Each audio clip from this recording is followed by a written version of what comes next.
میرا نام نسرین ہے اور میں 24 سال کی خوبصورت لڑکی ہوں۔ میں لوگوں کے گھروں میں کام کرتی ہوں۔ میں ایک گھر میں 2-3 دن سے زیادہ کام نہیں کرتی۔ یہ میری عادت ہے۔ میں پہلے جس گھر میں کام کرتی تھی وہاں کی مالکن مجھے ہر وقت کام کرواتی رہتی تھی اور تنخواہ کم دیا کرتی تھی۔ اس کا بیٹا اکثر مجھے گندی نظروں سے دیکھا کرتا تھا۔ میں جب مالکن کو اس کی شکایت لگاتی تو مالکن کہتی، میرے بیٹے کو مزے دے دیا کرو، میں تمہیں اس کام کے پیسے زیادہ دوں گی۔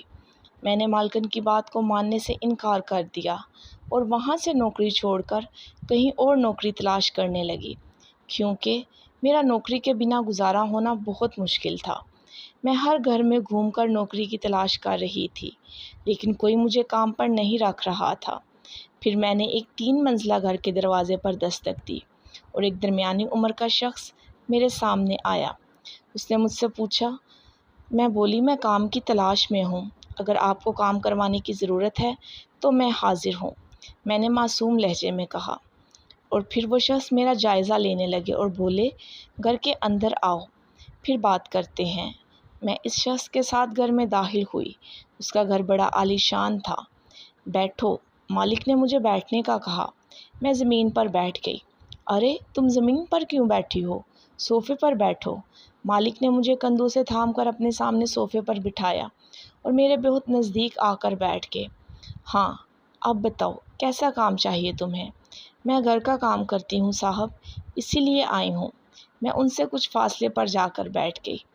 اچھا ٹھیک ہے، صبح 10 بجے سے شام 5 بجے تک تم میرے گھر کے کام کرنا تو میں مہینے کا 40,000 دوں گا اور فالتو کام کروانے کے 2,000۔ بولو منظور ہے؟ صاحب سے تنخواہ کا سن کر میرا منہ حیرت سے کھلا۔ دوسری مالکن مجھے 10,000 دیتی تھی۔ مجھے منظور ہے صاحب، میں کل سے کام پر آ جاؤں گی، آپ مجھے مالکن سے ملوا دیں۔ اس گھر میں کوئی مالکن نہیں ہے؟ سب گھر والے ہیں لیکن دوسرے ملک رہتے ہیں، میں اکیلا رہتا ہوں۔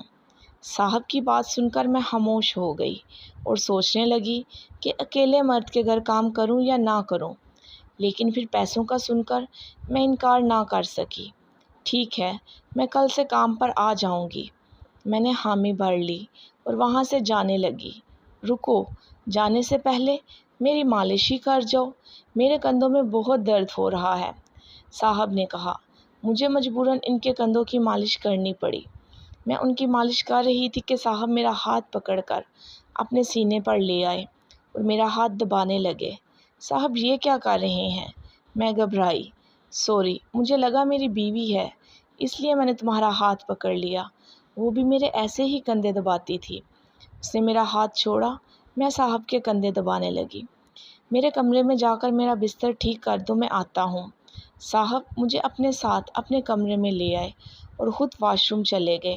میں ان کا بستر ٹھیک کرنے لگی۔ اتنے میں صاحب واش روم سے باہر آئے۔ انہیں بنا لباس کے دیکھ کر میں چونک پڑی۔ ان کا بڑا کیلا میں پہلی بار دیکھ رہی تھی۔ میں پھٹی آنکھوں سے ان کا کیلا دیکھنے لگی۔ کیا دیکھ رہی ہو؟ لگتا ہے پہلی بار دیکھ رہی ہو، وہ ہنس کر بولے۔ میں شرمائی اور بولی، جی صاحب، پہلی بار ہی دیکھ رہی ہوں۔ اچھا لگا تمہیں میرا کیلا؟ لینا چاہو گی؟ وہ میرے سامنے لا کر بولے اور اپنا کیلا میری طرف بڑھایا۔ میں پیچھے ہٹ گئی۔ نہیں صاحب، مجھے نہیں لینا، میں کل کام پر آ جاؤں گی، میں نے نظریں جھکا کر کہا اور اپنے گھر واپس آ گئی۔ گھر واپس آ کر میں صاحب کے بارے میں سوچنے لگی۔ میں نے پہلی بار کیلا دیکھا تھا، اس لیے مجھے کچھ محسوس ہو رہا تھا۔ میرا دوبارہ سے کیلا دیکھنے کا من کرنے لگا۔ میں صبح ہونے کا انتظار کرنے لگی کہ جلدی سے صبح ہو اور میں صاحب کے پاس جاؤں۔ اگلے دن میں پیاری سی تیار ہو کر کام پر چلی آئی۔ میں جب گھر میں داخل ہوئی تو دیکھا صاحب اپنے دوستوں کے ساتھ شراب پی رہے تھے۔ صاحب کے دوستوں میں میری پرانی مالکن کا بیٹا بھی تھا۔ میں اسے دیکھ کر ڈر سی گئی اور جلدی سے کچن میں آ گئی۔ صاحب نشے کی حالت میں میرے پاس کچن میں آئے اور کہنے لگے، تم میرے کمرے میں چلی جاؤ، جب میں کہوں گا تبھی کمرے سے باہر آنا۔ میں نے بھی حامی بھر لی اور تیز قدموں سے کچن سے نکل کر لاؤنج سے گزر کر صاحب کے کمرے میں آ گئی۔ وہاں پہلے والے صاحب کو دیکھ کر میں چونک پڑی اور واپس کمرے سے باہر آنے لگی، لیکن صاحب نے میرا ہاتھ پکڑ کر مجھے اندر پھینک دیا اور میرے فٹ بالز دبانے لگا اور بولے، آج تو تم میرے ہاتھ سے بچ کر نہیں جا سکتی۔ اس کی باتوں سے میں اس کے ارادے جان چکی تھی۔ تبھی میرے صاحب دروازہ کھول کر کمرے میں داخل ہو گئے۔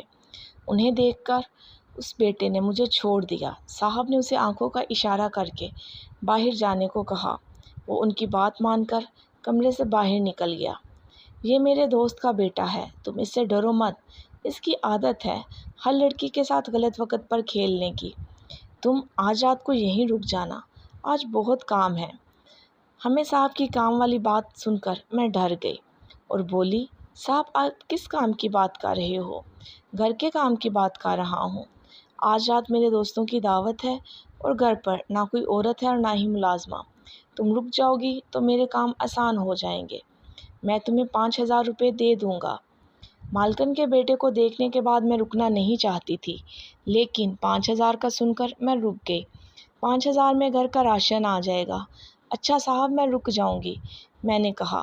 آج تم بہت پیاری لگ رہی ہو، اتنا تیار ہو کر آئی ہو، کیا تمہیں پتہ تھا آج ہمارے گھر میں دعوت ہے؟ وہ میرے نزدیک آ کر بولے۔ میرے دل کی دھڑکن تیز ہونے لگی تھی۔ نہیں، میں تو ایسے ہی نئے کپڑے پہن کر آئی ہوں، میں نے گردن جھکا کر کہا۔ رات کو جب سب چلے جائیں گے پھر تم میرے پاس آنا، میں تمہیں اپنا کیلا کھانے کو دوں گا، تم کھاؤ گی نا؟ صاحب ہاتھ میں پکڑ کر بولے۔ میرا من کر رہا تھا کیلا کھانے کا، لیکن میں نے منع کر دیا۔ نہیں صاحب، میں ایسی لڑکی نہیں ہوں۔ تو پھر تم میرے دوست کے بیٹے کے ساتھ کیا کرتی تھی؟ وہ بھی تمہارے فٹ بالز دبا کر مزے لے رہا تھا۔ میں تو صرف تمہیں اتنا کیلا کھلانا چاہتا ہوں۔ صاحب نے مجھے دیوار کے ساتھ لگا لیا۔ میں گہری نظروں سے دیکھنے لگی اور وہاں سے چلی گئی۔